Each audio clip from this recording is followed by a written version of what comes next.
All right. Well, terrific. So we're called to order at 7 o'clock. Would somebody like to read the land acknowledgement? Me too. Terrific. Thank you, John. We'd like to acknowledge we are on the traditional land of a rich and diverse group of native peoples who have called this area home for more than 10,000 years. We honor with gratitude the land itself and the descendants of these native peoples who are still here today. Thank you, John. All right, so we have a draft agenda that has been shared in the meeting packet. Some of us in the room have hard copies. Are there any questions or suggestions to edit it, or should we approve it as proposed?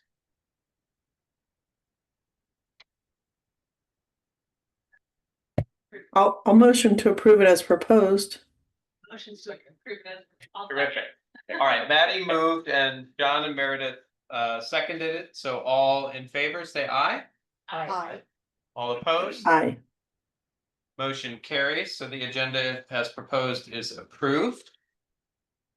We also have approval of meeting minutes from the June 10th regular meeting. I missed this meeting, but watched the recording. I think all the rest of you were at the meeting. So were there any issues with the minutes or proposed edits to the minutes? Just take a look at Yane's note. Did he have any questions on the minutes? I didn't see any minutes related. Okay.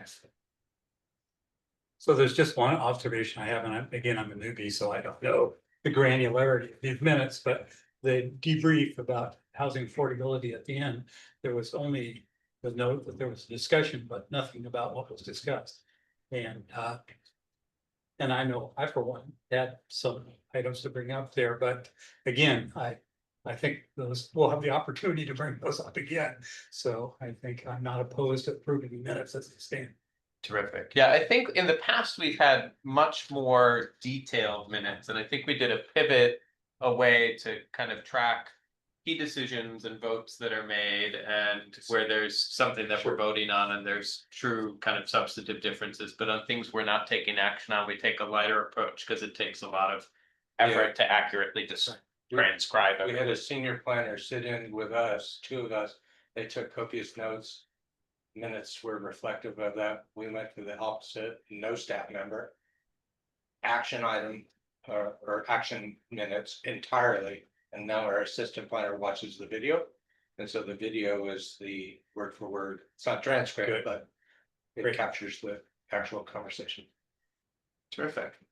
Well, is there a motion to approve the minutes? I move to approve the minutes. John moved. Second. Maddie seconded. All those in favor? Aye. Aye. All those opposed? I'll abstain. Motion carries. Minutes are approved. Thank you. So next, let's check in on the meeting dates. I know we talked about this briefly last month, but are there any conflicts anticipated in the next couple of meeting dates? I was remarking that I think I will be at all of the rest of the meetings for the year. I will be in town for all of the meetings in August and September for sure. I will be out of town in September. Okay, It's I may miss the September meeting. okay. I could be gone the August one, but I'll communicate that. I'm fine with both. Okay. I think based on the best information we have, then it sounds like we'll have a quorum at least for the next two. Terrific. All right, public hearings. I think we have none, but public comments. Is there anybody on the virtual who would, or we don't take comments? We don't take them, but Yes, just for the record, Miriam Bertram is attending and is discussed not to be a panelist. So no comments. Terrific. Just in case you're wondering who the fifth is. All right, so next, if we could hear from City Council Member Lebo. Thank you. So, you may know already, we passed the ordinance for Morris Middle College. And want to express a great appreciation for the work that's being well done to lead us to that. There were very few changes John, can I interrupt you? I mean, I guess I have interrupted you, so asking you, it seems frivolous, but I can't hear you very well. There you go. There we go. I'll try and speak a little louder. Perfect. Okay. Thanks. Many of you know already that the council passed the ordinance for the middle housing and wanted to express a great appreciation for the work the planning commission had done for that effort. My recollection was that there were very few changes. Do you recall, Director Hoffman, if there was anything? I don't recall clarification? anything that was substantive. No change in direction or policy. The other thing that the council is taking up is a potential levy for this fall. So there is most likely to be a vote this Thursday on whether or not to have a levy and how much the levy will be. And then we're very interested in the work that you have before you on the climate action plan, as well as the incentives for.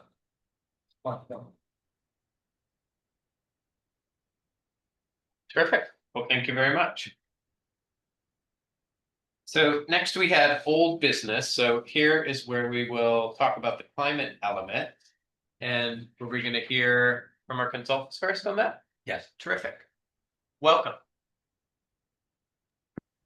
Great, thank you. Okay, I'll get my screen shared and let me know if this is coming through on your end, okay? All right. Okay, can you see that? We can. Yeah. Great. Excellent. Well, thank you all so much for having us tonight. I am Alexandra Doty. I'm with Cascadia Consulting Group, and I've been co-leading this project with Maddie, and I'll let Maddie introduce herself in a moment here. We're excited to give you all a bit of a background. Before I do, Maddie, do you want to introduce yourself? Hi all, I'm Maddie. Great to be here. Okay, great. Excellent. Okay, so for our time together tonight, we just want to provide a brief introduction to the climate element process and share a high-level overview of the review draft of the climate element, which I believe Mark shared with you as part of the packet. And we'll save time this evening for your initial questions and comments, and then we will continue discussing with you all at the upcoming August 12th Planning Commission meeting. So more to come. This is just an introduction and hoping to give you all a bit of background. Any questions before we dive in? I think we probably have about 10 to 12 minutes of slides, and then plenty of time for discussion. Okay, great. Awesome. So I'll start with just a brief overview of what is the climate element. So the climate element fulfills the requirements of the Growth Management Act. In 2023, the legislature amended the Growth Management Act through House Bill 1181, and the resulting Growth Management Act requirements task cities and counties to integrate both climate resilience and greenhouse gas emissions reduction policies into their comprehensive plan updates. So we've been working with Mark and the Climate Policy Advisory Team and others to develop a climate element that ultimately is compliant with those Growth Management Act requirements, is informed by data and community engagement, integrates other city plans and comp plan elements, and then is ultimately supported by the community, city staff, and hopefully you all as decision makers and city council. And ultimately, we want the climate element to be clear, feasible, and provide a path to implementation. So as I mentioned, the climate element includes both a greenhouse gas emissions reduction and a climate resilience sub-element. And the emissions reduction sub-element includes emissions reduction measures to reduce greenhouse gas emissions within the city, as well as reducing vehicle miles traveled within the city. And we'll talk a bit more about that in a moment here.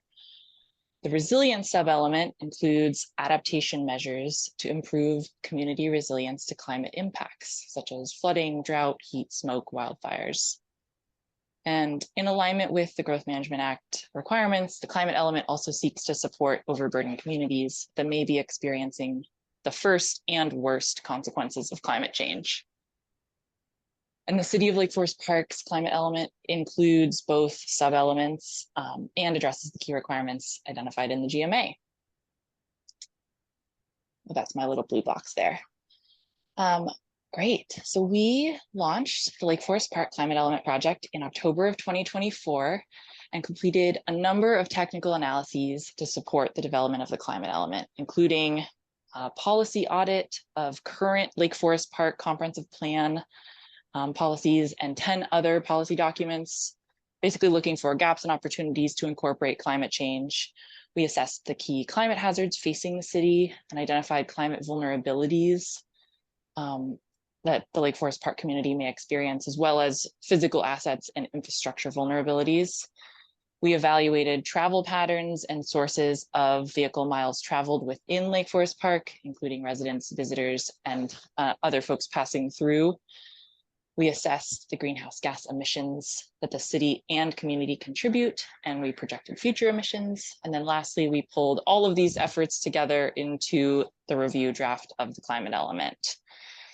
And then throughout the process of developing the climate element, we integrated input that we received from city staff, our community engagement efforts, which included a community-wide survey, an in-person open house, interviews with youth, and from the Climate Policy Advisory Team. And that team met 9 times between October and June and was seeking to advise the city on the development of this climate element, and included representatives from Planning Commission, Yana and David, who are absent tonight, as well as from Tree Board and the Climate Action Committee.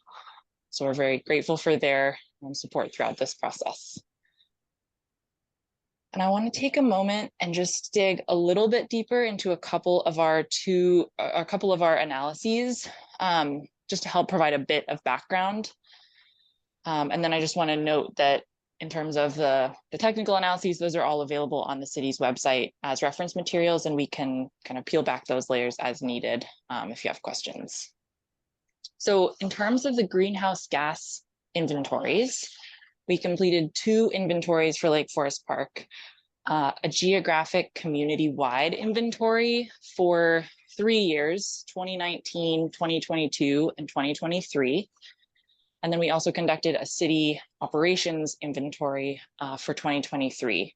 And the community-wide inventory seeks to quantify any emissions that occur within the geographic bounds. So emissions from residents, from visitors, whether it's transportation, heating and cooling of buildings, and then solid waste disposal.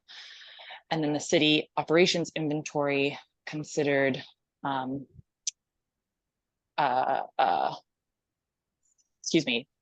it quantifies the emissions that occur from city operations, including fleet vehicles, energy consumption, and solid waste disposal.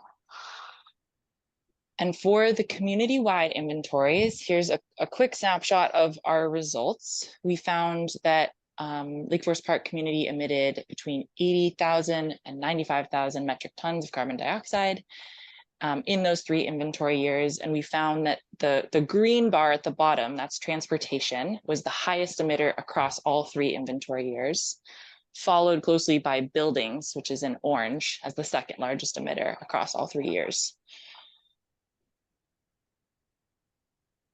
And then for the municipal inventory, we found for 2023 that the city produced 247 metric tons of carbon dioxide, with transportation being the highest sector, largely responsible coming from the city's vehicle fleet, followed by refrigerants, solid waste generation and disposal, and electricity.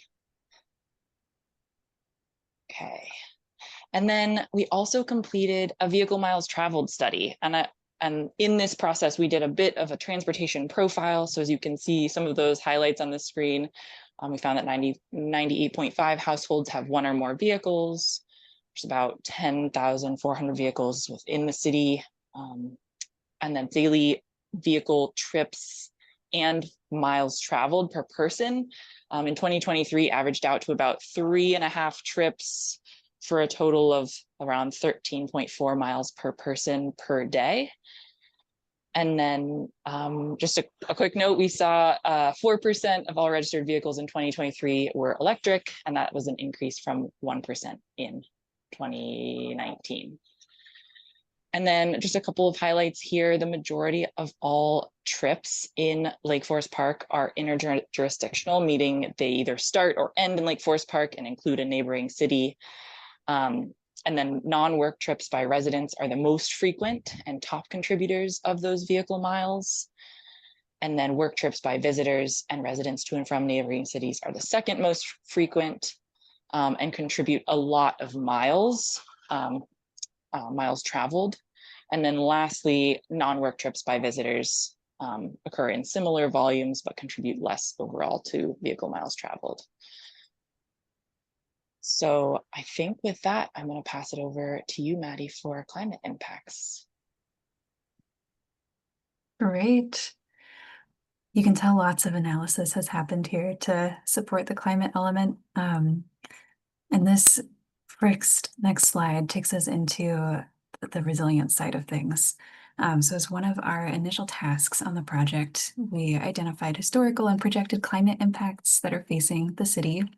And this was a really important foundation for the resilience sub-element of the climate element, so that we could understand the city and the community's vulnerability to climate change, and also understand where the policies are needed to protect people, ecosystems, and infrastructure. What we found was that there are 4 key climate impacts. First is warming temperatures, which looks like warmer temperatures overall through the year, but especially higher temperature increases during the summer months, so more frequent and severe heat waves are likely. Then wildfire and smoke. So we expect increased wildfire activity. I think there is some low risk of wildfire activity around Lake Forest Park due to that extreme heat and, as we'll talk about in a second, heightened drought, and that results in increased smoke and poor air quality. So in addition to kind of a low risk of wildfire around the borders of the city, just expecting much higher risk of regional wildfire and increased smoky days. Then drought, as we see that increasing summer temperatures, declining summer precipitation, we'll see more frequent, longer, and severe regional droughts. And around precipitation and inland flooding, we expect more flooding because we expect more frequent and intense extreme precipitation, especially in the winter. So we'll see more intense storms in the winter as we see less precipitation in the summer. So with that foundation, we then dove into a vulnerability assessment, and the vulnerability assessment's job was to take a look at specific assets within the city, within the 4 categories that you see here on the slide, and understand the degree of those climate-related hazards they're likely to face, and then what the likely impacts are going to be. So for example, within the transportation assets we looked at, which included roads, bridges, bus routes, we also combined it with economy. So we took a look at just the city center and the Third Place Commons areas, and we overlaid those assets with maps of landslides, landslide risk zones, flood maps, and areas with higher than average land surface temperature. Then we considered the likely impact of those climate hazards. And those likely impacts of climate hazards is what we call sensitivity. So that's a qualitative assessment that we did to understand how those different assets are going to react to the climate hazards that they'll be exposed to, how severe that is, and what any community implications might be. So we used that information, we rolled it all up into an overall vulnerability rating within each of these categories of assets. We have a lot more detail behind the scenes about each individual asset and a rating across each of these hazards as well. You can see our key categories of assets and the takeaways in the table on the slide. The ones with the highest vulnerability were in the transportation and economy and water resources areas. And the other 2 had a slightly lower medium vulnerability ranking. We noticed that the key risks across the sectors varied. So you can see that transportation and economy, there's a lot of overlap between those assets, and flood areas, heat islands, and landslide risk zones. Other sectors are typically more exposed to just 1 or 2 of the climate hazards.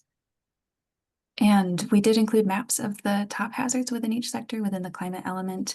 I encourage you to dig in there for a little bit more detail, or we're happy to answer questions about it. I know there's a lot here. But I'll take that into our last category of takeaways that really informed our policy development, and that's community engagement. So as Alexandra mentioned, we had a few different ways of engaging the community along the way. Many of these takeaways are taken from community survey that we launched in March and April. We were really excited to have over 500 responses to that survey and dozens and hundreds of write-in responses to the survey, which is great. It indicates a really high level of engagement, and we got a lot of detailed feedback. So some of the takeaways that we heard are here. We asked residents how aware they are of climate change, and nearly all respondents indicated that they are at least somewhat informed, with about half describing themselves as well-informed. We asked what folks' top concerns are with respect to climate impacts, and we heard that wildfire smoke, severe storms, and heat waves came out on top. We heard that residents are already experiencing climate-related events like severe storms, wildfire smokes, and heat waves, which makes sense given their concerns. They also mentioned tangible ways that climate hazards are already impacting daily lives, including utility disruptions, being forced to stay indoors due to poor air quality, property damage, and health issues such as respiratory problems and heat-related illness. We asked how prepared people are feeling as climate impacts become more severe and frequent. We heard that a majority of respondents feel they have at least some access to information and tools needed to protect themselves, but nearly a quarter don't feel adequately equipped or are unsure. We heard a lot of strong support for the policy areas we were presenting for resilience and greenhouse gas emissions. When we asked about resilience policy priorities, respondents really emphasized the importance of preparing for extreme weather, protecting ecosystems, and ensuring the reliability of critical infrastructure like energy and water systems. Reducing greenhouse gas emissions was also a top priority, and what came out on top there was sustainable land use practices, expanding multimodal transportation, and transitioning to renewable energy. Those very rich, open-ended responses had a lot of great stuff in there too, and we thought it's worth elevating because these were not questions we asked, but there were still some themes that came up in those answers. So a lot of people really wanted the city to be a leader on climate action. A lot of residents called for the hiring of a climate manager. They also advocated for better emergency preparedness, protections for trees, and there's a range of perspectives.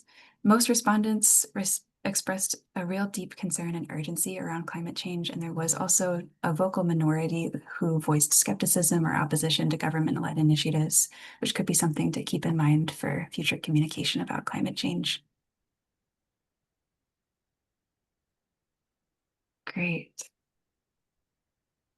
We'll head in here. I think we'll finish this out and then we'll have time for questions. And so in the next couple of slides, I'll give a short overview of the 9 policy goals within the climate element, starting with the 4 resilience goals, then covering the 5 greenhouse gas emissions reduction goals. Because this is an initial conversation, I won't delve into the individual policies, but I'll aim to cover the main points of our rationale and our priorities in the way that we've designed the goals and the policies. The meeting packet has quite a bit more detail. In addition to the full climate element, there's also a separate policy development memo, and that has it has so much detail about the policies. It has not only the full policy development approach and a summary of changes we're recommending making to some of the current adopted comprehensive plan policies, but it has a lot of detail about those individual policies, including a rationale for each one and a set of anticipated co-benefits. So we'll give a high-level overview here, and the meeting packet is where to go for that additional detail. I'd be happy, again, to answer questions and to delve into more specifics the next time we meet with you. So with that, I'll head into the resilience policies. Great. So our first goal is around enhancing community resilience to wildfire smoke and extreme heat by strengthening infrastructure, public and emergency services, and natural areas to reduce impacts on residents, workers, and critical services. And this goal directly responds to Commerce's guidance to support adaptation to climate impacts consistent with environmental justice. And you can see that heat, smoke, and wildfire are combined here. And the policies here also reflect what we found in the vulnerability assessment, that there are some areas that are really more exposed to heat than others are. There's a high risk of regional wildfire, and there's a need to prepare for low air quality periods. And the policies here focus on education, cooling infrastructure, habitats, and resources for residents so that they are safe during periods of heat and smoke. and taking a look at which areas those really are and being strategic there. Goal 2, even more directly, advance environmental justice and community well-being by prioritizing equitable climate policies, inclusive decision-making, and access to healthy, resilient environments for all residents. So here, we really wanted to take a human-centered lens and think about community well-being with respect to climate. So here we put people first to think about community health. And the goal is to protect public health and strengthen the community's capacity to adapt and thrive. And as Commerce directs us to think about environmental justice, we're really leaning on existing statutes and state guidance around equity. So we're thinking about meaningful involvement of people in climate-related policies and implementation, how to reduce any harms that disproportionately affect some areas or communities. And we're thinking about equitable distribution of resources. In those policies, the language that we're using around vulnerable and overburdened community also aligns with existing statutes. I think it's just worth calling out here that there is a lot of existing policies. There are a lot of other places in the comprehensive plan that also encourage quality of life for residents and community vitality. And this is just one piece that's through a climate lens. Goal 3 is around protecting and preserving Lake Forest Park's water resources by advancing drought and flood resilience. And these policies largely focus on water conservation across the city, green infrastructure and low impact development, flood resilience planning for critical infrastructure, and sediment control that can minimize impacts of landslides and wildfires on water supplies. So here we got a lot of really great feedback from city staff and CPAT that informed these policies. Great, and it's kind of a wide-ranging policy goal there. Then finally, and within resilience, goal 4 is to strengthen emergency response systems to climate hazards by improving coordination, infrastructure, and community preparedness. And this goal just reflects that climate impacts facing Lake Forest Park might create emergency conditions and might require specific planning. So our policies aim to identify at-risk areas, manage waste and debris that might be left by emergency situations, storms, prevent any impacts from power outages, and communicate in real time to community members about specific climate risks, such as air pollution. All right. Heading into the last few goals, greenhouse gas emissions reduction. Goal 5 is around reducing emissions from buildings by supporting low carbon building energy sources and energy efficient building design and retrofits. This goal really responds to the greenhouse gas inventories that Alexander presented. Some of Lake Forest Park's largest emission sources already are buildings and natural gas. That's likely to continue into the future. So this policy does support energy efficiency and renewable energy. We are a bit limited by Initiative 2066, which was passed last year, that prevents us from discouraging natural gas or mandating a transition towards renewable energy. So we're a little bit careful in the policy language that we use there. Goal 6 is around promoting and enhancing alternatives to single occupancy vehicle travel. So this again is informed by the greenhouse gas inventory and the vehicle miles traveled analysis that showed that on-road vehicle emissions are significant contributors to Lake Forest Park's emissions. And this also directly responds to Commerce's requirement that climate element policies reduce vehicle miles traveled within a jurisdiction. The vast majority of these policies are enabling policies to encourage residents to walk, bicycle, and use transit more often. I think it's worth noting that many of these are actually pulled from the current comp plan. I think the majority of the ones in this goal are, and we thought they had such a strong climate connection that we're recommending moving them, but much of the language has already been seen and approved. We did also add a policy to explore parking pricing, and that responded to feedback that we got from the CPAT, that in addition to policies that enable people to leave their vehicles a little bit more and make walking and biking safer and more accessible, they wanted to see a disincentive to driving as well. So added a policy to explore that. Goal number 7 is to facilitate a transition to electric vehicles by expanding charging and education. And we aimed to do this in 3 ways. First, in the community by making charging more available, leading a planning effort, providing more education. We had a policy around transitioning city vehicles to EVs as well. And then the final angle there is supporting a transition to electric equipment. among the city and community. Goal number 8 is around development that really looks at the role of development to encourage sustainable transportation and efficient energy use. So here we have focused on fostering transit-oriented development and mixed land use zoning, reducing parking minimums near transit to encourage sustainable transportation, and incentivizing developments that use clean energy or reduce energy consumption. And then our final goal is around reducing waste generation and increasing recycling and composting. So just addressing the role of waste in greenhouse gas emissions, and particularly organic waste and construction and demolition waste. Recognizing that organic waste releases methane when it reaches landfills. So this is a high impact material to address, and it also has strong alignment with state goals. The state has a goal of reducing food waste by 50% by 2030 and all organic material in the landfill by 75% by 2030. So strong alignment there. Great. And here, I think we'd love to pause for a few questions. We've got a few minutes before we dive into next steps. Or if there's anything you'd love more detail about when we come back to you in August, that where we can spend more time. Mandy, I Mhm. would like to know, I appreciate the remark that it was the commission that asked for policy regarding disincentives for driving cars and on-street parking. Was there anything in the community feedback survey that spoke to that, or what did the data show about what community members felt about that? Was that something they were asking for, or something that they were opposed to? And if you don't know offhand, maybe next month we could have a little more information about that. Yeah, this CPAP feedback was received after the open house, which is where we most directly asked about policy language. So this is a relatively new policy in the scheme of things. We do have the public comment period open right now, where the current draft of policies is out for public feedback.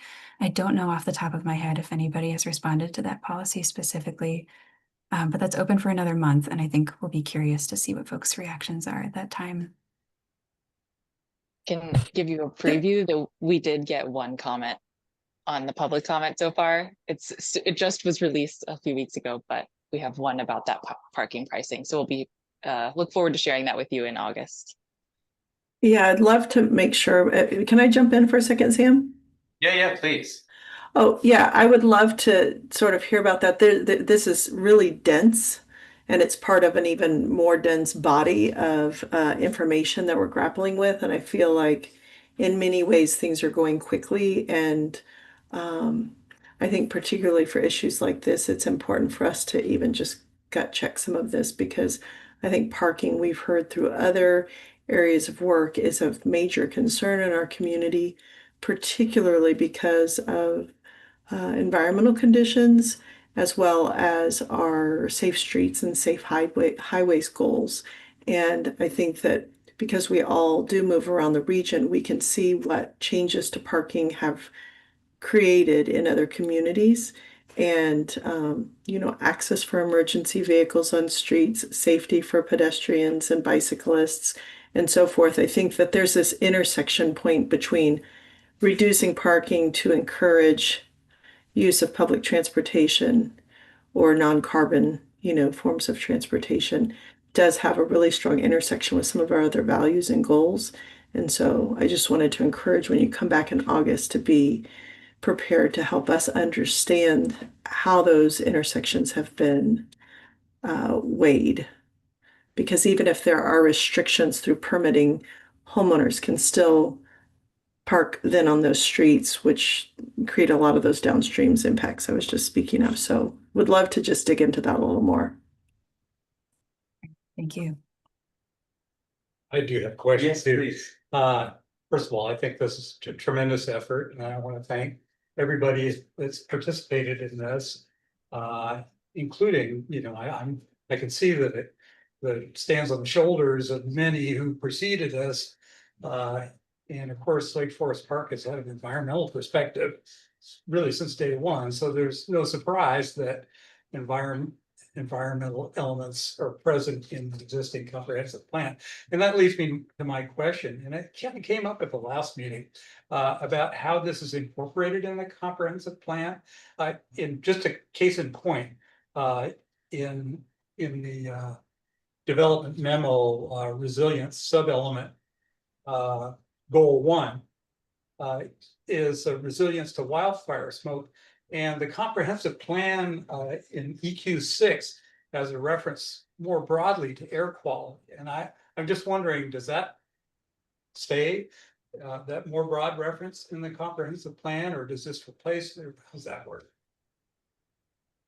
Yeah, and I think it was marked at the last meeting that we had an election of, do we move everything into a standalone climate section, or do we kind of keep both and have a climate section, but also keep those other policies dispersed throughout? And in particular, in that, in the element of comprehensive plan that dealt with air quality, also dealt with other environmental, not necessarily climate impacts. For example, light pollution, noise, and that sort of thing. So, and to me, it makes sense for that to persist in the comprehensive plan. So that's why I'm asking. And the answer was neither. If it was appropriate on a broader scale or a transportation scale or housing scale, leave it.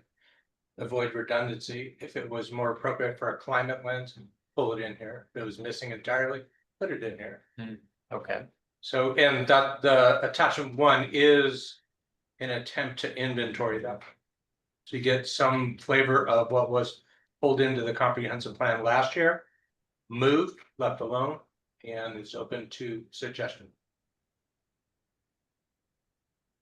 I guess at some point, will we see, or do we need to prepare kind of a red line of the comp plan that shows what's moving from other parts into this and what's staying behind, or is that not something we need to do? That is true, especially for city council. There'll be a public hearing and a recommendation at planning commission. Typically, we struggle to have the full ordinance and all attachments and red lines there. But you will have all the amendments. You'll know what you're recommending on specifically climate element. We didn't meet. We talked by email yesterday about that next phase. June 30th is come and gone. The deliverables to Commerce were delivered. The check for the 500,000 was received. From here until December is the time to do that work. The public comment period runs through August 11th. What we talked about by email is then a round of reviewing those comments, revisions, and working with planning commission. Then the notice public hearing, then the recommendation. Somewhere in there, you'll see all the amendments. When it gets to council, they will absolutely see this pretty formatted representation in an ordinance that says this is what's changing. Got it. So we're between now and December, we're going to move there, but before it leaves planning commission, you'll at least be comfortable with what are the amendments, what's changing where, what's being pulled in from this chapter, what's new, so forth. But at this stage, it's just here's the climate element.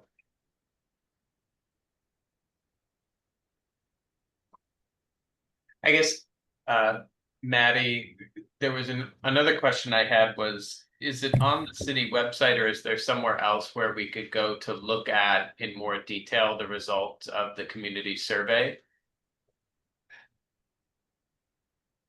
Alexandra? So the short answer is yes, I can circulate the community survey results. We are working on an engagement summary for the city that we're planning to deliver in likely the 3rd week of August. That will include a synthesis of the community survey, the open house, the youth interviews, as well as the public comment. So we've included kind of all of that synthesis in one deliverable to the city. But if you're interested in, for the time being, I could share with the council or planning commission the like the raw data SurveyMonkey export. We sent that to the climate policy advisory team. So if you're interested, but we don't currently have it posted on the city's website. I would love a copy of that too. It would be helpful for us to become familiar with some of the same data that you've seen, particularly as we tackle some of the same topics and recommendations that you're presenting that overlap with some of the recommendations that are part of our middle housing work that we're working on at the same time. Will do. Okay. Thank you. And I want to echo John's comments. You guys have done just a tremendous amount of work here, and I really appreciate how you've organized it for us. Very helpful. Thank you. I have some comments, but I don't know if Please. this is the best time to do it, or if we're going to talk as just a commission, or. I think if you have comments that would be helpful for them to hear as they prepare stuff for next month, I think that would be great. Okay. So I think you guys have done a beautiful job, and there's a lot that I love in this element: preparing for disasters, waste management, and drought flood resilience. But there are a couple of things that won't surprise anybody on the commission that I have to, on principle, just talk about, and that is my objection to any environmental justice or equity language. I am fully in support of loving and taking care of our neighbors and knowing that certain people are more vulnerable and wanting to give resources to them. I am against separating us by race and by our skin color.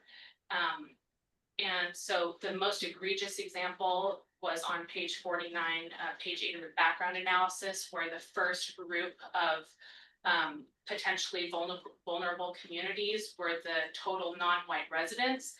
And I mean, for those of you that have been on the commission with me before, you're not going to be surprised that I find that really demeaning, to assume that people are any more vulnerable because of the color of their skin. You've got, you know, on my street, we've got biracial families. What does that say? I mean, people are vulnerable because of their individual needs. And I think that we should treat people individually. And I mean, we've had power outages, we've had hot days. We have elderly people on our street, or young people. Of course, we want to, I think, as a city, plan better for those needs. But I definitely object to that kind of language that would just separate us or put us into groups based on the color of our skin. So that's a big one. Secondly, I probably would be in that minority of people that I didn't take the survey, but I'm not in favor of pushing electric or solar over natural gas or fossil fuels. And I'm also not in favor of discouraging car travel. So I know that's what the state wants, but that's why I'm on the board, to give a perspective that's different. Oh, I also thought that there are some competing goals, which I think this happens sometimes, like CE 2.1 said that we wanted to increase tree canopy and things like that in areas like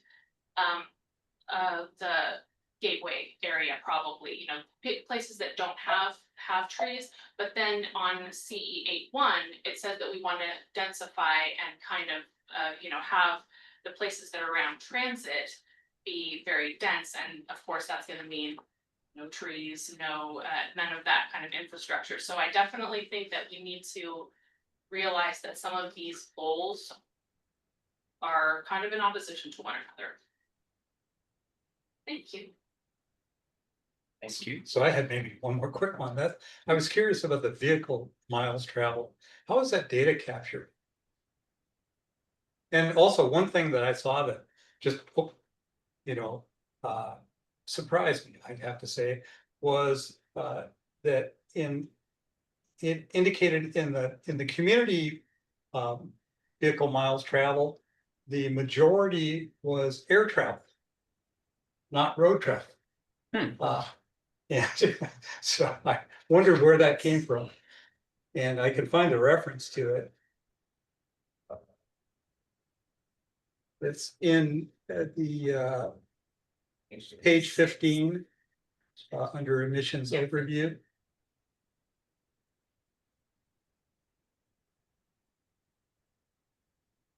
So two questions, Yeah. how were the vehicle miles traveled data captured? And is it true that air travel emissions exceed, the considerable emissions from our state highways? So Yeah. Go ahead, sorry. I think so. The first question in terms of vehicle miles traveled data, so the source data, basically our subconsultant who does these vehicle miles traveled assessments purchased the data for all of that, all of the information about per capita vehicle miles traveled from I think Streetlight is the company that like has all of that access to the data. So that's where that came from. And then can you say your second question was around the air travel Yes. contributions to greenhouse gas emissions? Yeah, let me find that really quickly. I think the short answer is that yes, air travel, this came up at the Climate Policy Advisory team as well. So, and Mark, please jump in if you have any more context from the K4C initiative, but essentially being in King County, there is a portion of air travel emissions that are assigned to the jurisdictions based on a formula. And we can get you some more information about that if you'd like.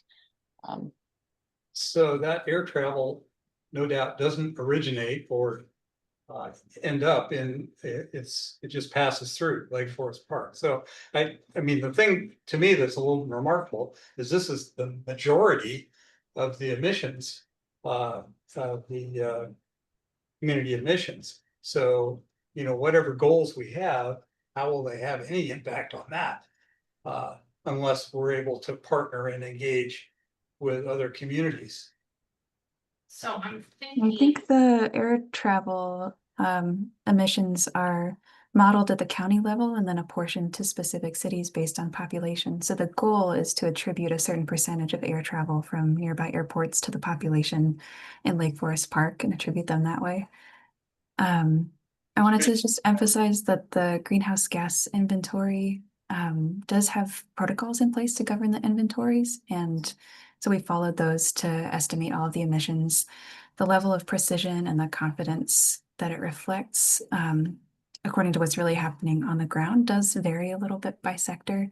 So I think you're right to kind of point at air travel and say our certainty there might be a little bit lower than it is for buildings and energy, for example, where we have high confidence because the data in buildings and energy is really coming from metered energy consumption and data that we're getting directly from utilities.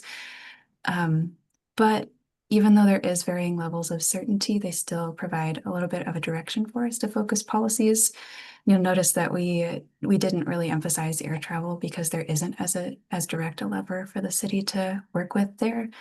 But within each sector, we still think that's a pretty good guide for us to direct where to focus most of our energy on within the policies.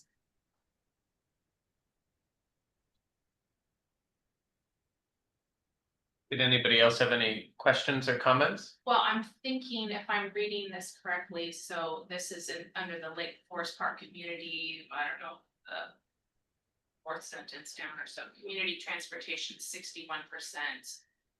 So off-road vehicles are 24%, air traffic 30%, off-road equipment 7%.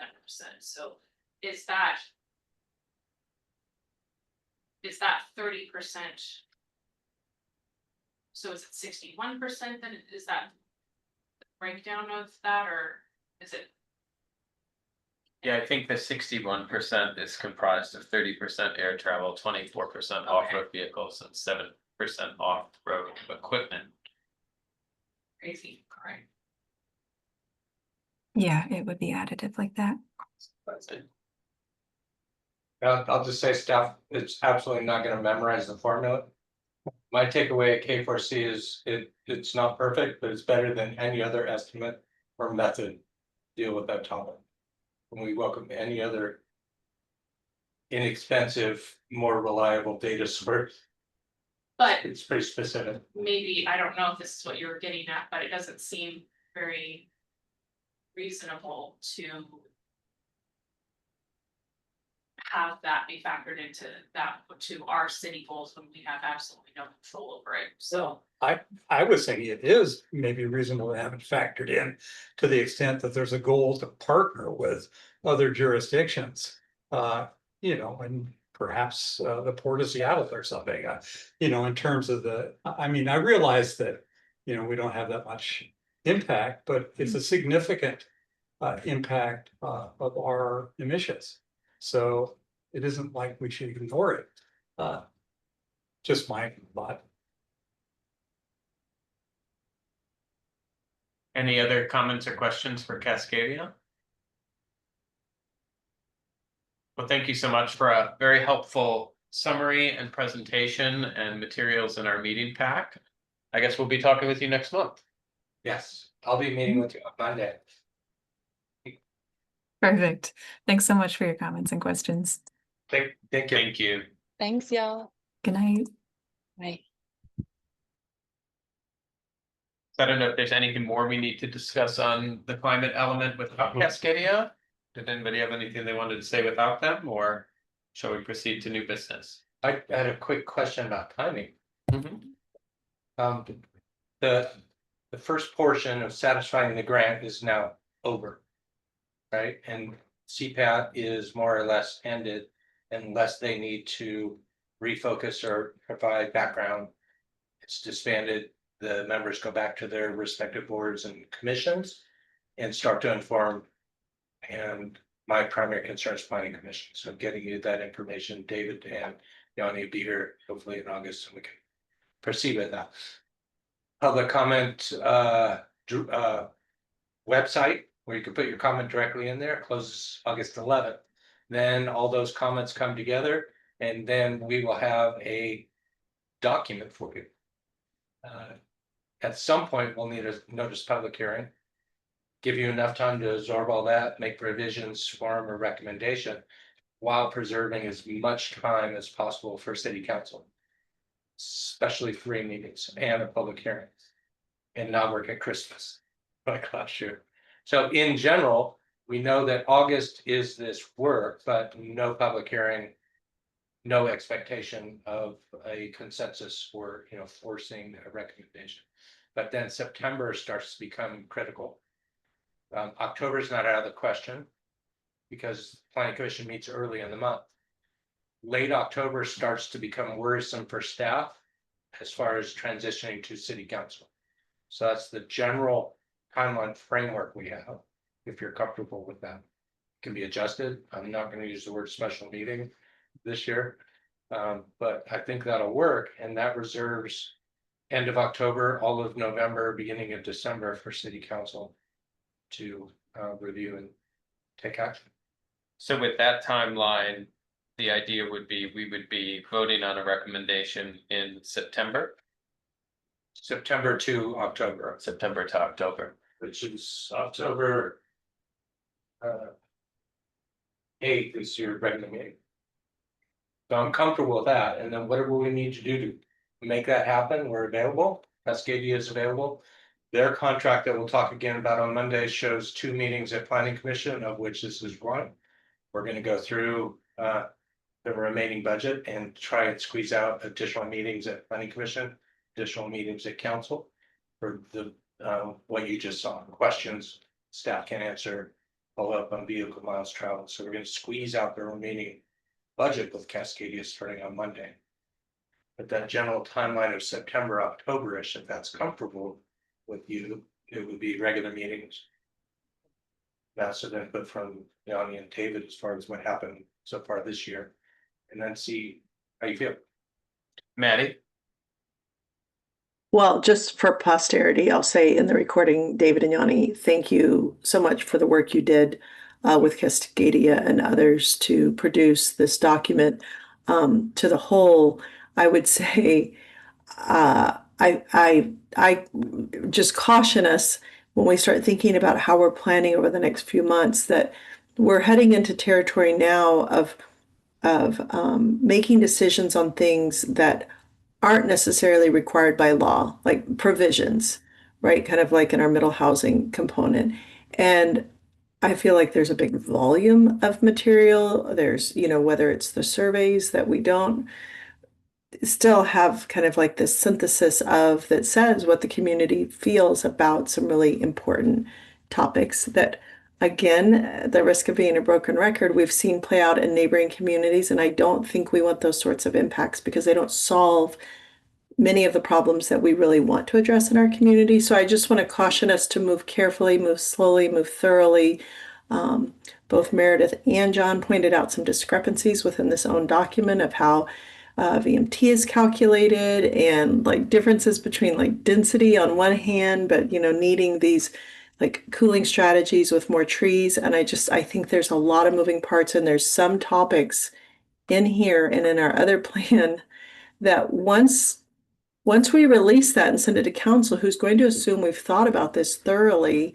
I mean, once these become policies, are going to be way harder to reel back in. And I just caution us to be so careful because already abiding by the law, the work we've already done, so many of my neighbors that I talk with, most of my neighbors I talk with, we just had a big neighborhood party this last weekend, don't even know about the housing changes. They're going to be gobsmacked when their neighbor builds a duplex.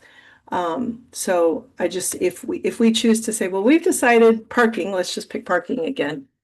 We need to ease up for all of these different reasons without seriously considering the long-term impacts and giving the community a reasonable heads up with infographics and really being proactive in terms of putting educational materials out there. I just implore us to be very, very cautious in these next steps because we're getting ready to make some personal choices and not things that we have to do by law. Are there any final thoughts? What kind of,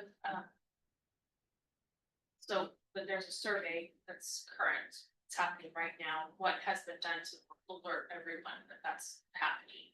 Survey was this spring. And it was the mailers, citywide mailer website and so forth. And now what they're talking about are the responses. And the breakdown of those and the open-ended questions, the 100 or so written responses and releasing those. Okay, I was thinking that that there was a public comment right now. Yeah. So is that just that people need to see it on the website, read it, and then send emails? Exactly. Similar to what we did with comp plan, where we put it on the website and said, here's the draft. Okay. Write us and tell us what you think, Okay. or submit, or come to a meeting and so forth. The tool that Cascadia has is to put the document right on the website, where you can put your comment right into the section collectively. Then you can go through that document, put on as many comments. And so it acts like an open-ended survey because you're giving feedback to that specific sentence right in the sentence. And then it collects it all, they close it August 11th.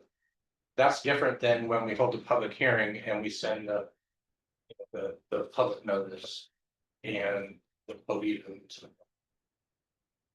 So it looks like, yeah, it's as Mark described, I just found it. It's literally what we have in our board pack. Somebody has to read this dense document and then they can put in comments on the specific. I just don't know how many people are doing that if they're not at a meeting like this. Yeah, as far as number. Maddie, can I ask a follow-up question on what you just said? Sure. So help me understand what is mandated by the state and what is so I guess what I'm asking is which of the things. So what was it? What is it that we are required by the state to do, and what is additional to that? So is there, what were you referencing? I just mean, I understand there are things that we have to do as part of our comprehensive plan, like required sections in the plan and updates to make sure that each of those sections reflects the law, like with the changes with housing. In terms of the comprehensive plan minus this piece, The only thing that we did were things that brought us into alignment with the law, and we've put a pin in everything else, right? Which we're going to talk about soon, the middle housing. Same with climate. I believe actually based on the size of our city, that what's required of us, Mark, correct me if I'm wrong, but by RCW 36.70A.095, we actually don't technically have to do all the things we're doing because of the size of our city anyway with this climate element. But on the broadest sense, we need to, by 2029, have a climate element with a greenhouse gas resiliency sub-element, 2 sub-elements. Right. Move forward because of the grant, we just satisfied the grant. Right. Now we have a little bit more flexibilities than the legislature mandates in specific House bills. Do we still need to be consistent with the legislature? Yes. Do we still need to be consistent with the King County countywide planning policies? Yes. Or Vision 2050 with PRC. But I would agree with you that we're in a little bit more flexible territory about the individual policy. Right. Broad level, it's pretty specific what we need to do, and we're doing it 4 years early. Right. Then granular level, like pointed out with the 8 parking thing, that's not a mandate. That is not a requirement. That's something that may or may not fit with Lake Forest Park. So would it be helpful for the consultants to flag what items are mandated items? And then what aren't, and then we can, so that we can kind of see black and white what we have to have and then what is negotiable. Or Mark, is it simpler than that? Is it just that we have to have these 2 elements? We have to have the emissions reduction and the resiliency element, and whatever policies we deem are appropriate to support that based on the work the consultants have done and the committee has done are the city's kind of decision. Not that cleanly, but Okay. I would agree. That's the general thing, but the King County, K4C, other cities, the state, they're all doing their documents. Do we need to be consistent to be eligible for grants? Yes. Do we need to be consistent for other reasons? Yes. And so it's kind of both. Yeah. And so it's harder in this sense for the consultant to say, this one is totally up to you. This one's mandated. Once we get to the policy level, they can certainly give it a flavor because they were hired to be that specialist. Yeah. You know what I mean? And tailor this to the community. So they are a good arbiter of, what's trying to be achieved. On a most polar level, if you have a greenhouse gas reduction sub-element that satisfies, that check box, but no policies that actually reduce greenhouse gas, that's not gonna be problematic, consistent. right? But when you do, and then you have discretion about to what level, or to what mechanism, or to what area in your city, or does it even apply to your city? That is the flexibility that you have. Mark, is it right? Oh, go ahead, John. No fly zone over Lake Forest Park. Right. It's definitely what is in your control. And so when they started off with what really matters here, you'll see a lot of things that aren't in here, right? Because they don't apply to this region and city. And then they narrowed it down to 4 or 5 that are likely or high probability, smoke and so forth. And then tailored suggested policies to fit that. You could fine tune those policies, but you'd be hard pressed to say, based on the survey and this and that, one of those 4 is just not absolutely going to happen here. So we don't need to address it. They've gotten you to that point, and now the fine tuning is up to you. Yeah, it's almost a question I had with the parking one. Like, I was trying to think of what city-owned parking we have that Mhm. we would charge for that isn't like the streets outside people's homes. And it's also aspirational. Think about reading this in 2050. Yeah. Yeah, there's a certain degree of that. It doesn't have to already be here. Doesn't already have to physically be in the community. You're looking at 20, 30 years. Well, may I make a suggestion? based on the timeline that Mark outlined and being sensitive to the concerns that have been brought up here, and Maddie, they're well taken, that, you know, a lot of these policies are not requirements of law, and we need to be thoughtful about making sure they're tied into what the community wants and what our other policies are, what our legal requirements are. What I would suggest is that our next meeting, we spend some time going through the policies as a group and with Cascadia. Now that we've had some more time to have their presentation, hopefully by then we'll see the raw data from the community survey. We won't see all of the results of the report that they're going to prepare for late August, but I think that'll be helpful for us to consider too when it's ready. And if we could go through the policies that people have maybe red, yellow, green on, like green, hey, we think this is, because I do think there's a number of policies in here that the climate commission has done some great work on. I don't think there's going to be a lot of controversy on a number of them, but on ones where we think there might be some misalignment or there might be some more data needed, or hey, this really, let's pressure test, is this really required by law, or how are the other communities addressing this?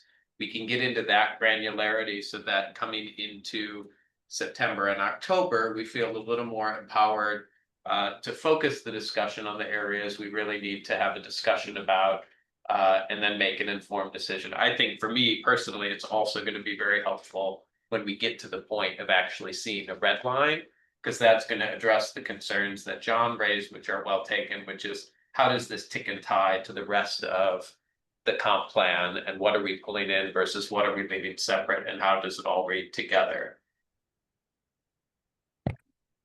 I think that's right, Sam. And just to go back to Meredith's question, I do feel like there's been a tremendous amount of really good work done, but I think part of our role is to then kind of, we're the folks who are looking for like playing that editorial role. Does this fit together? You know, this group wrote a chapter and this group wrote a chapter and this group wrote a chapter. How do these all fit together in a complementary way? And that feels like our task, having spent as much time as we have with the comp plan, not to undermine any of their work. I think that the goals they have are really worth paying attention to. I presume that a lot of work went into creating the various goals, but the policies under there, to your point, Sam, would be really nice to review. And I think we can benefit from having David and Yanni at the table to provide more context or explanation of intent with certain policies. So that we don't lose that, you know, if something seems on the face of it to be something pretty optional that we don't want to recommend, they might be able to provide some clarity. So that was back to my point of like, let's not rush through this. I like your suggestion, Sam. Let's take this apart next time. And if we need to take a little more time with these component parts, particularly because we're also juggling middle housing at the same time, I'm all for an extra meeting. And you know, doing the outside of meeting time work to be ready for those discussions. But yeah, I tend to align more with you, Meredith. I want to move pretty conservatively through this optional pieces to make sure where we're providing reductions in parking, say for example, it's not at the cost of something else that's very important to us. So count me in for extra meetings if you like. Anything else on this, or shall we move on to new business? All right, well, let's move on to new business. Introductory discussion on affordable housing incentives and tools. Mark, was somebody going to lead that discussion? I've been thinking about this all day in between meetings. I can't get past. Staff has the Leland memo that we've been bouncing for a couple months. That was early in the comprehensive plan process. Then the planning commission and city council really went in depth with policy in the comprehensive plan, followed by middle housing and what is or isn't in the code and what's been added. So we're in a lot better position than when the Leland materials were prepared a year and a half ago. That said, I don't have a jumping off point, and so I wrote introductory discussion because I think staff's frame of mind is we're informed now. We have the framework or spine of what we need. Now we can go in a less base guideline direction. Staff has a problem that we don't guide policy and direction, but we will assist. So today I kept coming up between meetings, am I looking for the field or a haystack or the needle? And what I would like tonight is to feel like I'm in the right field. I'm willing to accept several haystacks, which I think we have, whether it's a type of deed restriction or density bonuses or more flexibility in ADUs. We have a variety of haystacks and then work towards the needle or several needles in those haystacks by informing the possibilities. So that is what I see as staff's role. So I don't have a game plan tonight, or certainly nothing to say, hey, let's do this, let's review this, tell me what you think. But this really is the opportunity with no deadlines other than your own to pursue above and beyond base guidelines from the state. Meanwhile, in the background, we'll continue to monitor the next session, the next session, the next session. So it's really an iterative process year to year and built to make it more specific and in theory better. So what I'm offering tonight is point to the field, identify some haystacks. We have the Leland memo. This is not new science or by any means, but we need to focus and then bring you that detail so that you could frame a conversation about what you would like. It could be very simple. It could be very broad. If it's broad, it's going to take more time. If it's very simple, it could be a simple draft ordinance dealing with just like Yanni's comments. Frontage minimums, lot coverage, consolidation of like zones, and attack it in that method and see where we end up, see what we learn from that, see where we go from that. Or just a broader discussion of planning commission about the Leland memo, what are the 16 tools that other cities use, and start to narrow it down. But at some point we'll need a specific action. So one of the things I would like to echo Maddie's sentiment about sort of moving carefully, because I was actually in the Seattle Times, there's been 3 articles in the last week about housing and housing 40 in the city of Seattle. And it's interesting to me because, and I talked to you, Mark, about the whole concept of growth management, which sort of mystifies me. But clearly, the disincentives are economic right now. They're having a hard time with growing housing and housing diversity in Seattle because the economics don't support it. The construction costs are too high, the interest rates are too high, and so forth. So and I realize that we've already passed ordinances that have changed the characteristics of Lake Forest Park, or they have the potential to do that. So, and I talked in the last meeting about data to support our decision making, and that clearly there are some of the data may be lacking, but it just seems to me that if you made decisions in a very poor economic time, you'd have to make sure that those decisions hold when the economy is good. In other words, we don't want to go too far the other direction, not without knowing it. So anyway, my point is that I think we should move carefully. Yanni had a question in his email that was shared about whether our scope is focusing narrowly on the recent discussions we've been having about affordability in the context of middle housing, or whether it's a broader scope we could take on and looking at aspects of affordability, such as for higher density multifamily zones. It sounds, Mark, from your comments, like we could go any direction we want.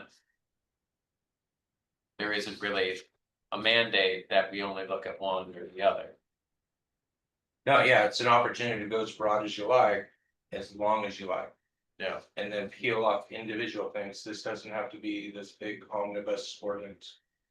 You know, 2-year effort in one package. We can do both. We have the time in regular meetings as we do climate element to examine individual tools. How do lot frontage minimums work? How would adjusting them likely achieve a difference? Or broader, you know, like a guest speaker or a developer coming to give context. You know, exploring, that takes longer. The more specific I would offer is, there are some knowns that we can peel off, put in ordinances as we go along. I'll also mention it, since this is the introduction, there is no grant for this. There is no contract, there's no commerce support. This is a city effort. The comprehensive plan can be amended every year. So the next 4 years, that's what it looks like. Let's make it better. In 5 years, it's more of a check-in with the state, but it's not a broad rewrite. And 10 years from last December is the next broad rewrite. So somewhere in there, we can start this summer and fall to approach the issue and add tools, like Maddie said, as we realize or have confidence in them. But keep the conversation broad in Yanni's questions, see what comes up. See what the community would want, given the community context that we're primarily built out, and there's very little opportunity for widespread redevelopment or greenfield development like some cities would have. Some tools make no practical sense. Density bonus may really only affect Southern Gateway or Hyde, you know, that kind of thing. So it's more than just an exercise of let's put something in the code to say we did it. That practicality or trying to pursue the policy that's now in place is what matters. And we're lucky that in those 2 big efforts, several examples have already come to the surface. I think there is work that we can do without going too general. I would say last January, we were in that very general spot. And Leland came in and gave us examples, some of which just will have no real impact here. Now we're in a better spot. So I'm willing to pursue the broad picture, the individual items, and go at a more meaningful pace than over the last year now. For this item, while we do other work.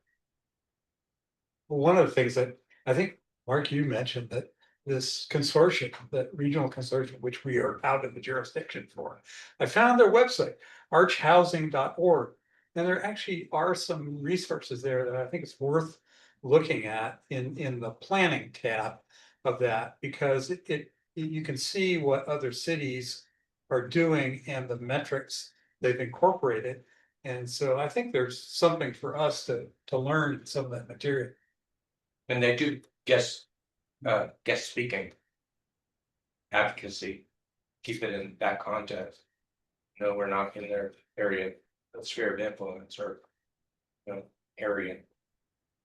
But it is a regional issue. So there are resources.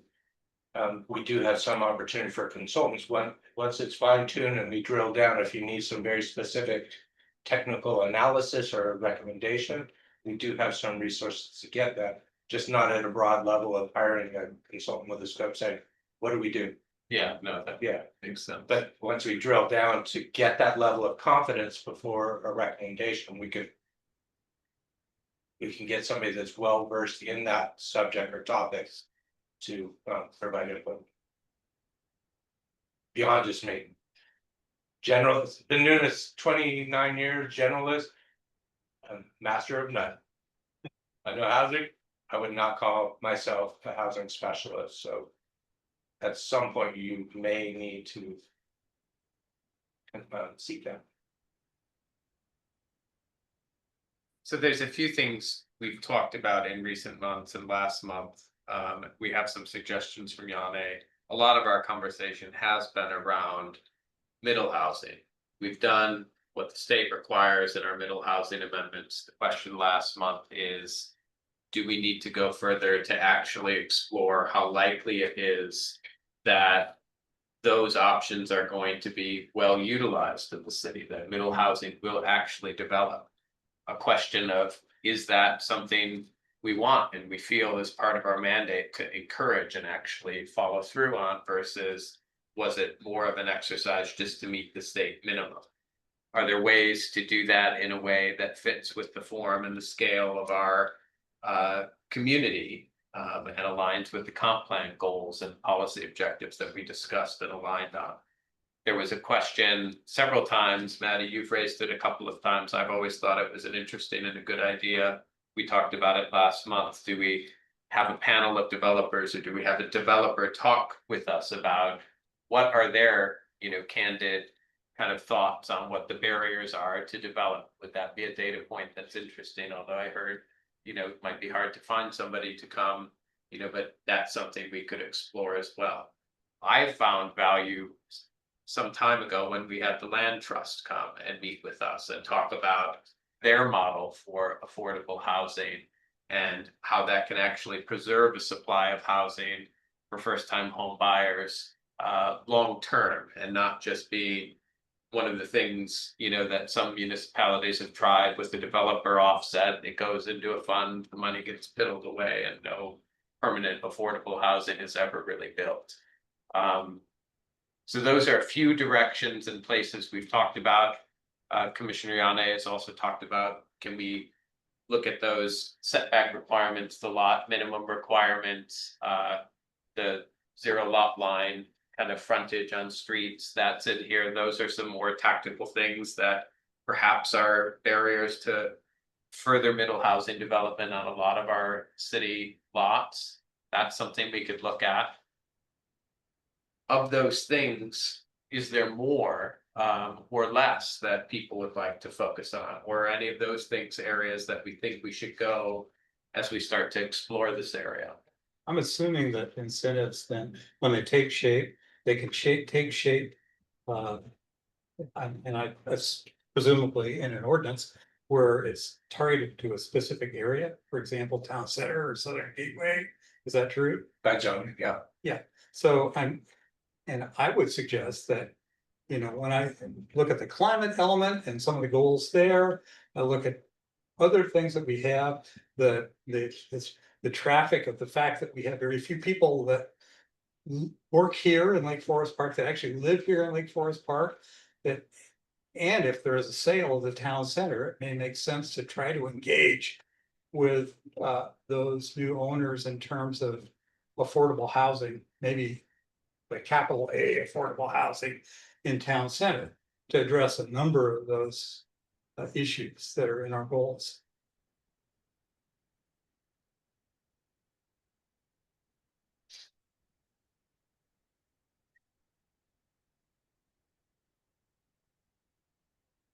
Does anybody else have thoughts?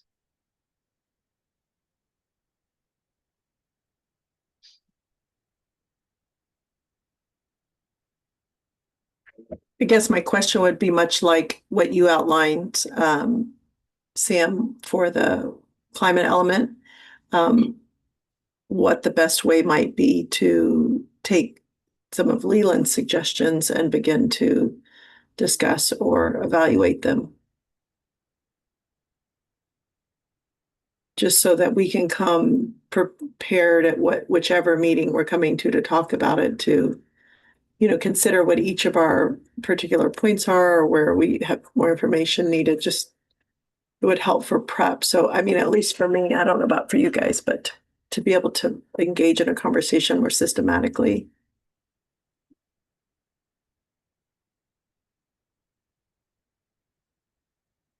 Like, do we schedule a meeting that's fact-finding, particularly to answer these 3 key questions, and then we move into another meeting with discussion?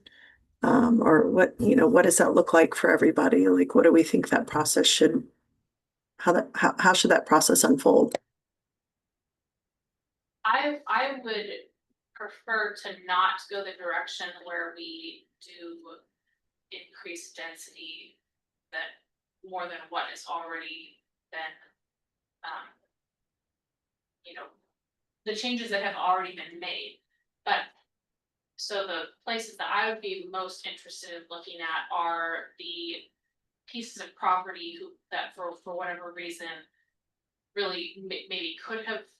So for example, the frontage. So if you have a really large piece of land that really could be subdivided, well, maybe we can take that barrier away, and then we're back to what now is mandated with 2 pieces of property that fit still within the, you know, size requirements and all.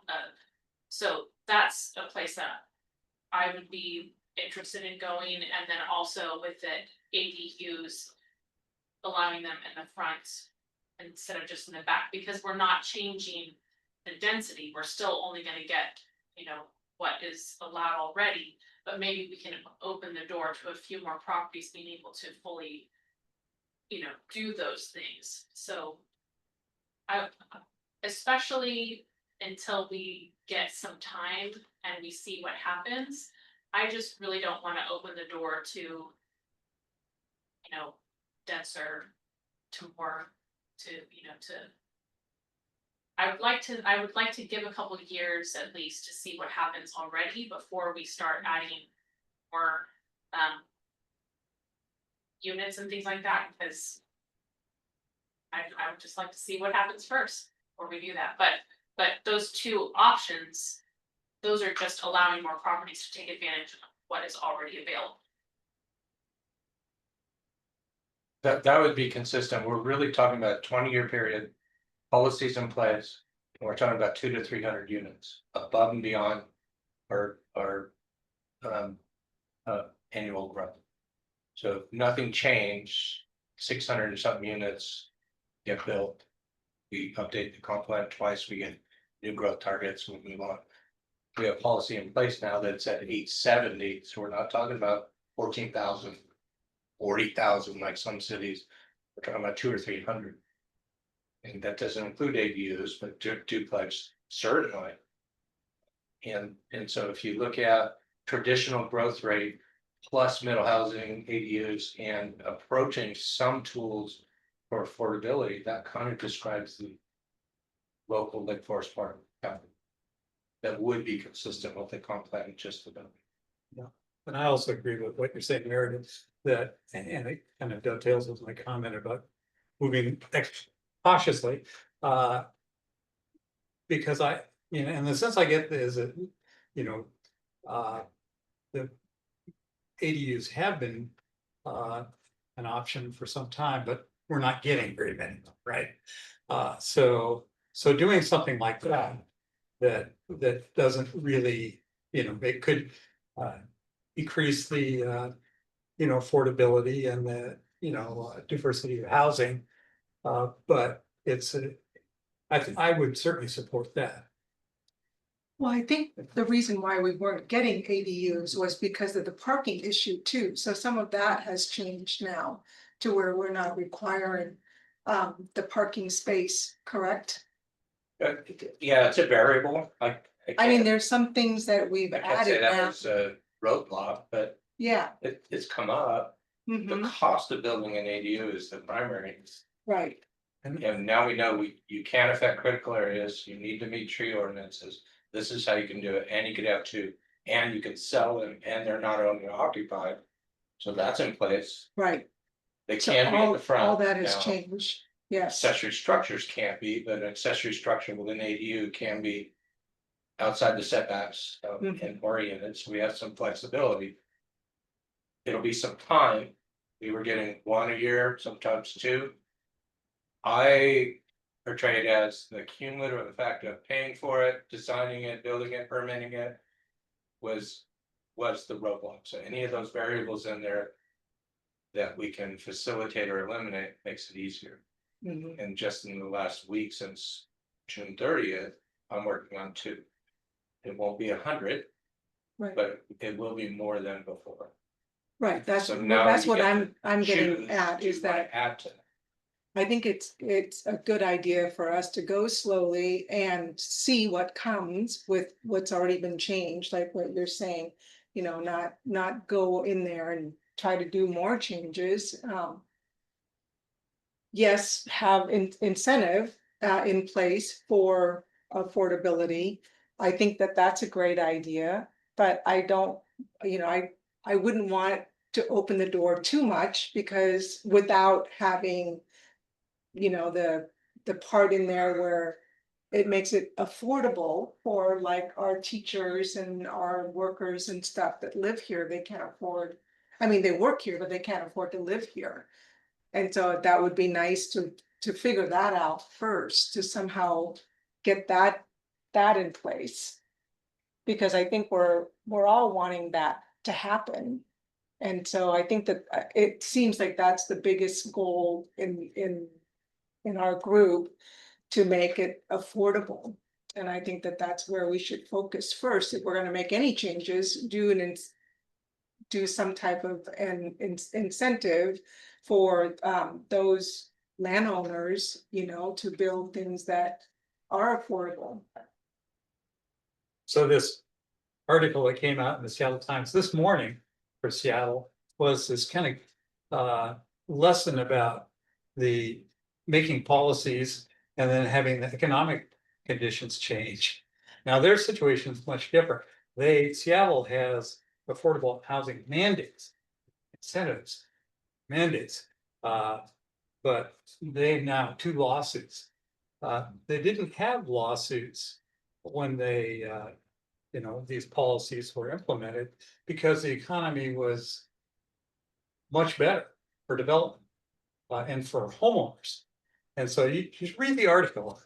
It's interesting how, you wouldn't have thought that they would be suing, but they are. And so I think it struck me as a reason to be really careful and to realize that, many of the factors are external that are going to drive development. They can change.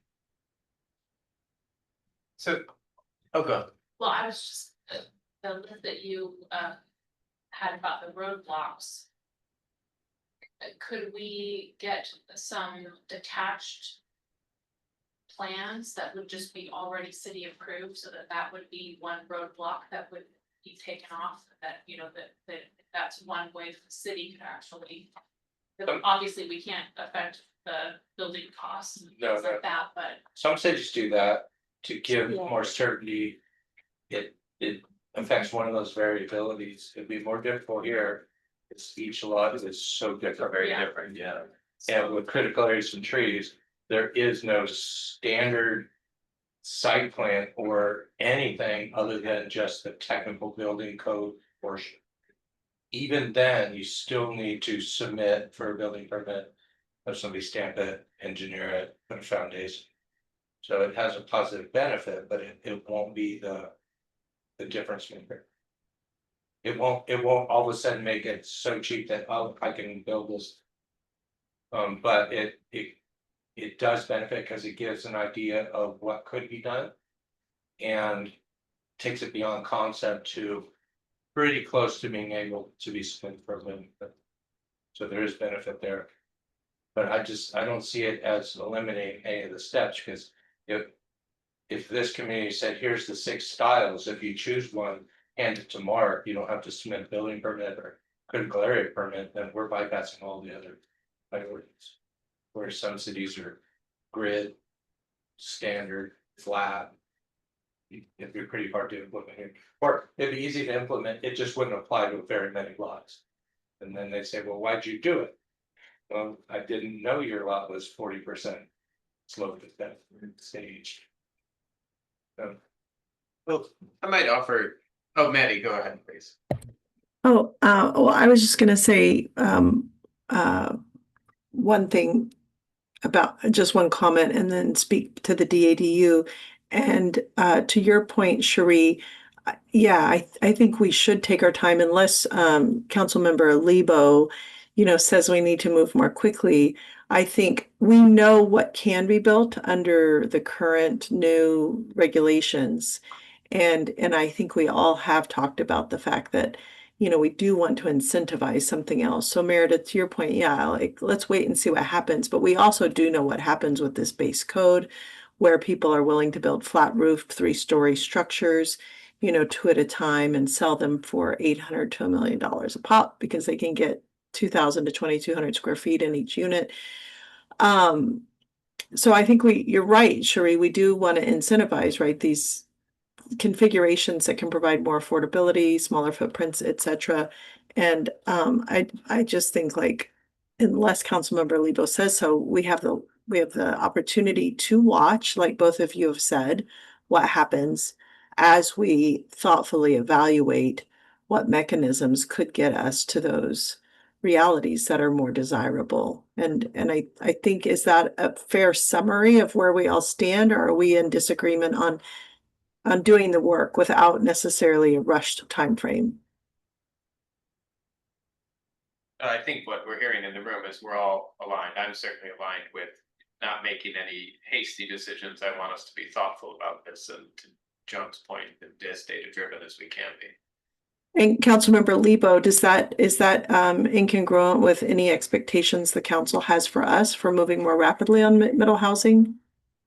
I guess I would put it in the context that, and maybe I sat through the meetings that thought that you had an interest in developing incentives. For affordability, and I would express that these things occur very slowly. So we passed the middle housing. I think you could wait 2 years and you may not see much. And so I don't think that would align with what we sort of heard from the planning commission that I expressed. The council that you would be interested in looking at incentives for affordability.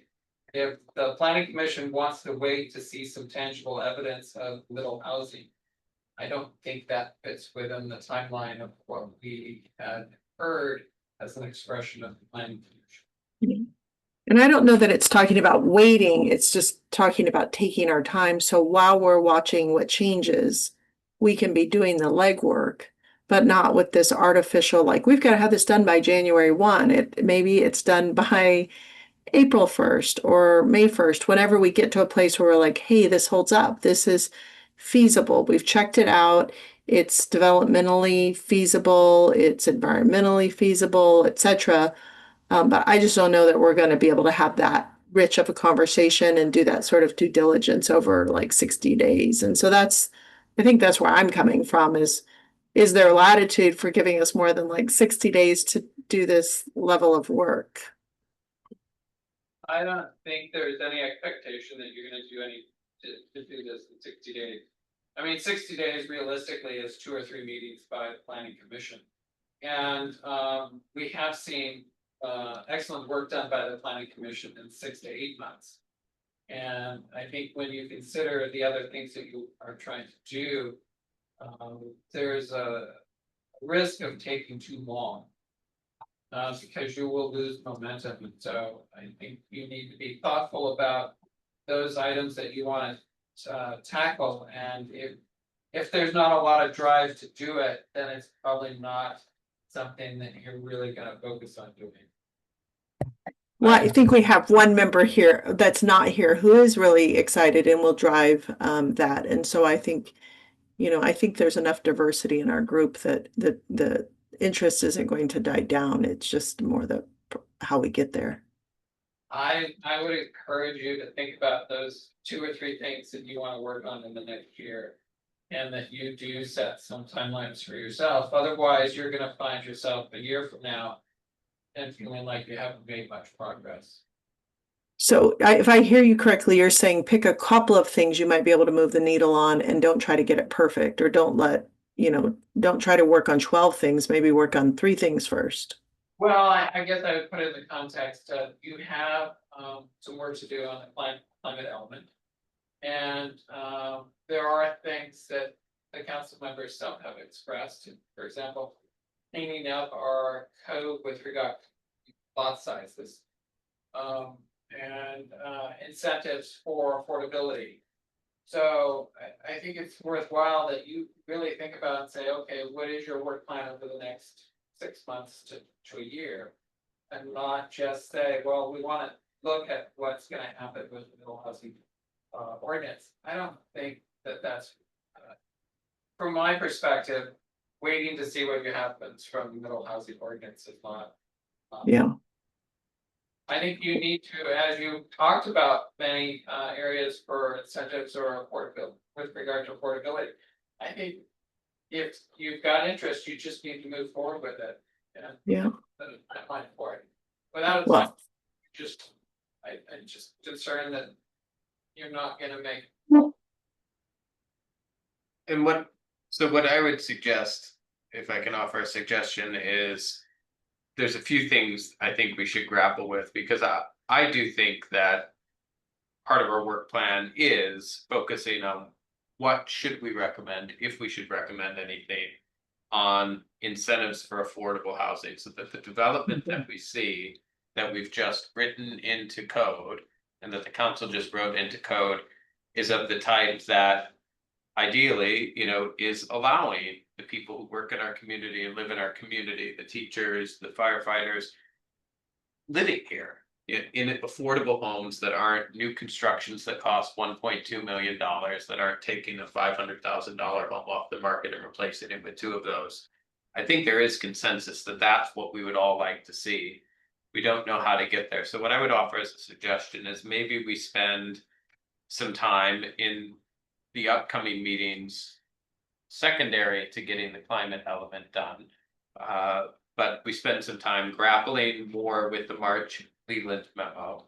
We look at having a meeting or two where we have a conversation with the developer who could give a little bit of perspective on what are the barriers and what are the barriers that are remaining now that we've made all of these code amendments to developing affordable housing. What is their perspective on that? I'd also like to hear perhaps have a follow-up conversation with a group that advocates more for affordable housing. And I don't know if there's an appropriate nonprofit we could bring in to speak about that. Yes. But what have they seen that works in communities of our size that aren't dense urban cores, but suburban areas like ours? What are the tools and levers they have? And so then if we've had some input from a developer to hear about what they perceive as the barriers, from an advocacy organization that works on these issues and can see what's worked in other contexts. We have the Leland memo from March that outlines some options. I think with those three inputs, then we can then begin to form kind of a work plan of, hey, these are the levers we want to look at pulling, or these are the areas we want to look at exploring to build upon the work that we've already done. And I think that, because when I just look at the Leland memo in a vacuum, I don't really know how that's right sized for our community. But I don't know how to get there on getting those other groups to come in and speak with us, or if that's something that people would find valuable. Can I just, oh, go ahead. I would agree, yeah, that to have some insight would be great.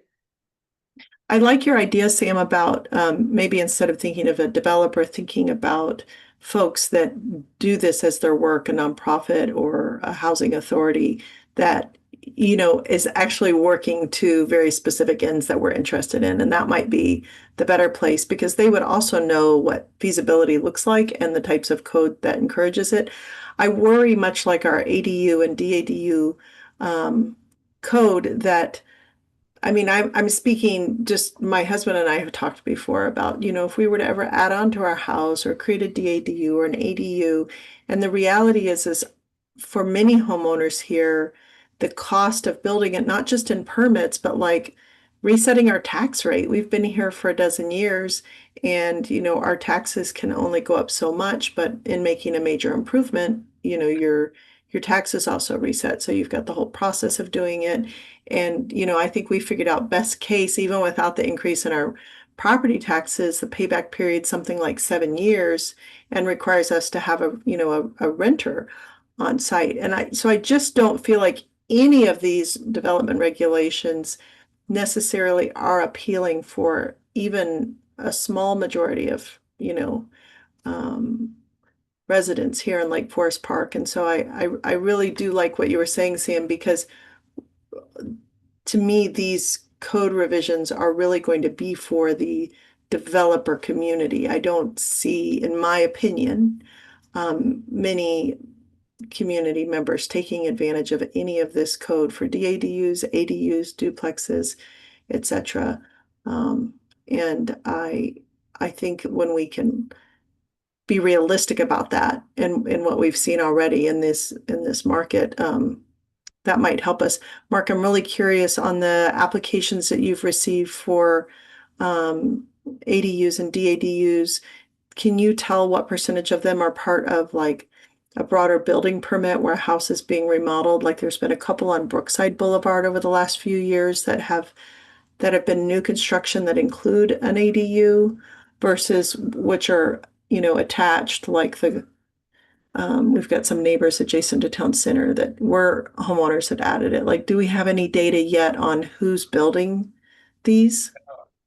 And it's been a week, and so we don't have an actual application. What we have is somebody checking in on July 1st saying, I've been following this. A client has hired me. They want to go ahead with an ADU, and I'm about to develop it. Can I talk with you about the code I see. requirements that are now in place? Then I try and fish information out. Both of them would admit that their clients are looking to stay in the community by having this option, but not necessarily max it out with 2 ADUs and sell it. They want their family to have flexibility and have a detached method of staying in the community. And it's just 2 data points. But I find it Gotcha. fascinating that I call it excitement because they were obviously following the ordinance and knew the day that it would go into effect and made contact and are now spending money to pursue it. So it's a change, but yeah. Yeah, I only asked that because Sam, I was thinking it kind of maybe could serve as an indicator for us of like who we should be talking with, to better understand barriers and levers. They portrayed it as they do not want to leave the community. Better seeing the writing on the wall, they better do something or they can't afford it. Mark, do you have thoughts on if we wanted to have kind of an advocacy organization, an organization that's dedicated to addressing housing affordability for lower income people? Do you have thoughts on a nonprofit or an organization that would be appropriate to invite? Or Yeah, there is, and the one that comes mostly to mind is Lindsay Master at Arch. We're not in their area, but they do work outside their area. They did work for North Bend. I was trying to get them into Snoqualmie for 7 years. And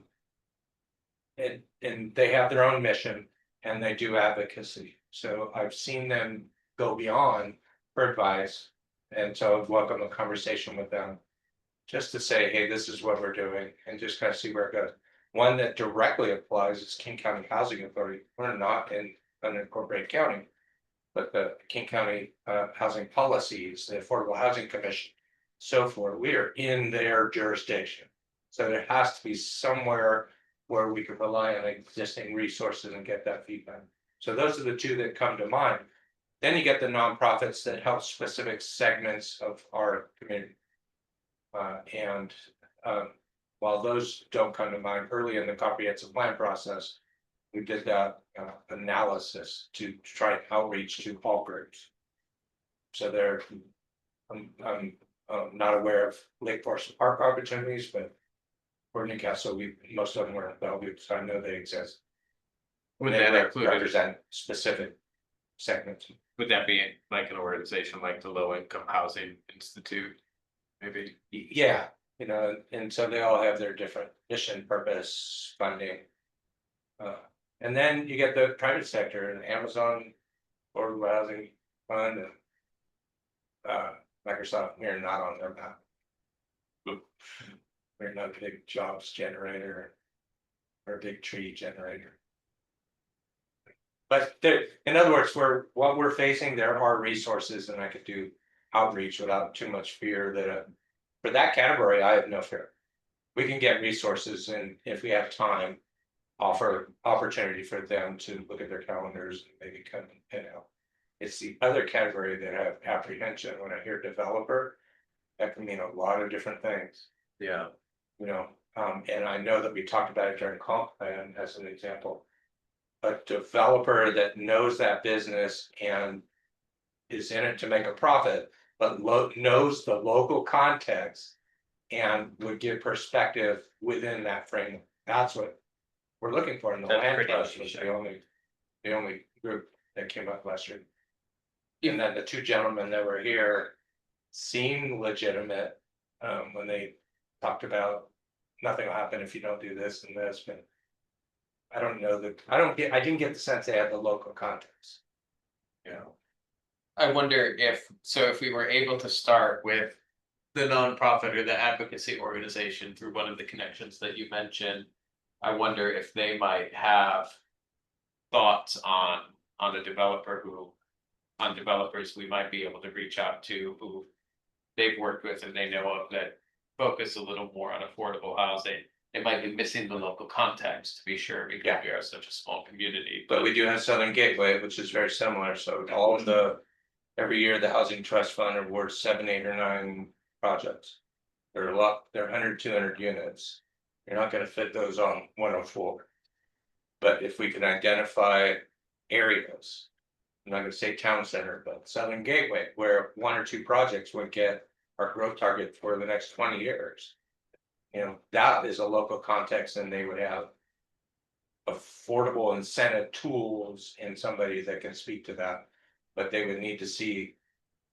Not that they're interested in physically doing it, but they would need to see the opportunity here, right? So, and I'm seeing that as gateway, I just don't want to say town center. Because of the master plan and it's only been 2 or 3 years, so. Right. But to provide context, I don't. As a developer, I don't know who to make first contact, so I'm open with suggestions, but it's not profit. Agencies, jurisdictions, I can outreach. So is there consensus that it's all right for Mark to kind of do some outreach to a nonprofit Yes. and see about scheduling? That would be great. And if it is arts, they have, I can't remember the, bad with names, they have a gentleman in arts that does nothing but data. Boy, is it data cruncher. And then if you have any thoughts, if you, as you're reflecting or as you're talking with the folks on a developer, and we can all kind of give some thought to that too, if any of us can do some research or think of. Yeah. But I think if we started with the advocacy group or the nonprofit, I think that might be the way to kind of center the conversation at the beginning. I think from a sequencing perspective, if they started, that might be better. Is there anything else on new business for the introductory discussion on affordable housing incentives and goals? Just that we kind of broadly talk about both of them. They're very different. The context of what did we talk about? The low hanging fruit, forgive me for calling it that. Lot coverage, lot size, combining zoning things. That's in our wheelhouse. We're aware of it. And so that's why I have A and B. Got it. And so as I'm visualizing the field, then the haystack, then the needles, that was the 2 paths. And so you've really outlined next steps on, well, what we'll call the longer term plan. Path 2, which is incentives, tools, affordability, deed restrictions, density bonuses, will it work, percentages, things like that. And invite guests in and make that start. The other one is, I would offer, let's get started on some of the development regulations. Yanni's been talking about them quite a bit. They're a lot more certainty. They're small. They're not big on affordability or deed restrictions by any means, but they impact the number of units and slightly increase the rate for what was just approved. Yeah, and I see them as, maybe other commissioners see it differently, but I kind of see them as related but separate things. You've got the zoning consolidation that was talked about at the last meeting and prior meetings. And then you have the other issue that Yanni outlines and has brought up a few times, which is the minimum lot frontages. They're related, but they are kind of distinct issues. And so we could certainly get started on that. I think we probably need, I don't know if there is consensus on the latter. On the former, I think it's kind of a newer concept, the former being the zoning consolidation, the latter being the lot line. Or the lot frontage, the Yeah. lot frontage issue. That I'm not seeing a specialist, right? We could have a conversation about what's in code, bring it up on screen and draw some stick figures about what happens when you break up a figurative law. Without diving into which lot or which critical areas and kind of understand the mechanics of what is being prevented. And then if you do an amendment, what would then be allowed? That might be a good place to start, just an education piece on what does the current code allow and what does it restrict? I think Yane has a good understanding Yeah. of that. I'm not sure that I do. I know I don't. Okay. Yeah, I think that would be good because I also wanted to point out that, and I had sent an email to Mark kind of with this note, and that is that when we developed the ADU code, we had not anticipated an ADU or a DADU, either one, being owned by somebody other than whoever owned the primary house. So we never even had conversations about the implications of access or parking or egress or anything like that. And so to our base code, do we, because what we do for, multiple units, we have to be able to do for a single family house and vice versa. So we may need to revisit our base code to, like you said, understand it. And then also take a peek at the way the ADU code is currently written, because I think we need to revisit that scenario that an ADU or DADU would be sold and what happens. I don't think I know if there's something that needs to be done to ensure like they have access to their house. Yeah. That's a great point. Yeah. So I want to be mindful of time. I didn't realize how much fulsome discussion we had. Kind of ending on time is a priority for me unless there's urgent business that we need to continue discussing. So if people are comfortable, could we move on from new business to reports and announcements? Are there any reports and announcements? From staff. Other than thank you. Thank you. Terrific. Any additional public comments? See no one. So the agenda for next meeting, we're doing climate. We'll walk through the policies. We'll talk about our insights from looking at the raw data that will be shared, and we'll talk about next steps. It'll be also good to hear from David and Yane, their perspectives on those policies as well. And then to the extent there's an update or information, Mark, you can share about any progress on scheduling with the nonprofit on the other piece. And then I don't know if there'll be time. I don't know if we'll probably need the full meeting or not, but if there is extra time, maybe we could do that third piece of just have the introductory discussion about what does current code require on kind of the lot frontages. With one understanding between now and then, we are not messing with height, bulk, lot coverage, and impervious surfaces, because that's more technical. The bulk, and so we just passed middle housing that said market rate, but we're not doubling the bulk. Right, you can build a duplex, but those standards stay the same. What we're talking about is minimum lot size, street frontage, easements, panhandles, lot shape, placement of ADUs, but not a great expansion of bulk height, 5 stories, for instance. We're aiming at the context or character, I can't use character. The community context Form we and have scale. now, and yeah, that we can prepare for. Real quick question about the climate policies, the PDF, this is kind of a procedure. I saw in the first meeting, Yanni had made comments in the PDF. Do we have a way of making group comments in the PDF or not? I actually made comments in the PDF, but it's my own PDF. Yeah, that was asked last week. On the online version, and individual members of the CAC or tree board go in there, make their comment.